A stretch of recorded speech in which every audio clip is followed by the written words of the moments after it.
Hello everyone, welcome back to my channel melody manuscript. ఈరోజు నేను చెప్పబోయే కదా అల్లరి నక్క. ఒక పెద్ద అడవిలో అన్ని జంతువులు సంతోషంగా జీవించేవి. ఆ అడవిలో ఒక అల్లరి నక్క ఉండేది. అతని పేరు వినగానే అన్ని జంతువులు భయంతో కువ్విపోయేవి. పక్షులు, కుందేళ్ళు మరియు కోతులు ఎల్లప్పుడూ జాగ్రత్తగా ఉండేవి. నక్క ఎప్పుడు వాటిని నిద్రపోయేటప్పుడు కబలించడానికి ప్రయత్నించేది. ఒకరోజు అడవిలో పెద్ద తుఫాను వచ్చే సూచన కనిపించింది. ఈలోపు అన్ని జంతువులు కలిసి వాటి గుడారానికి చేరుకోవాలని అనుకున్నాయి. అనుకునేలోపే చాలా పెద్ద వర్షం తుఫానుగా మారి వచ్చింది.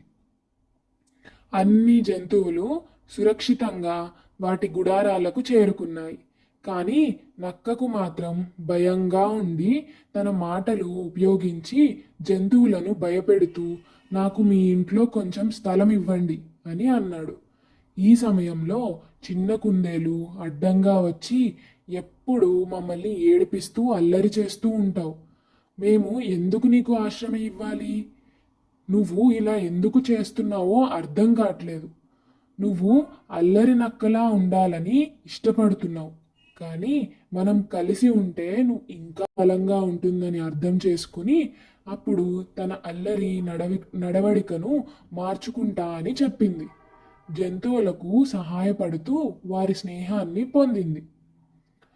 కాలక్రమేణా అల్లరి నక్క మంచి స్నేహితుడిగా మారాడు. జంతువులు అందరితో కలిసి ఆనందంగా జీవించేవి. ఇందులో నీతి ఏంటో తెలుసా? మార్పు సాధ్యం. స్నేహం ద్వారా మనం బలంగా ఉంటాం. ఈ కథ మీకు నచ్చినట్లయితే సబ్స్క్రైబ్ చేసుకోండి మరి.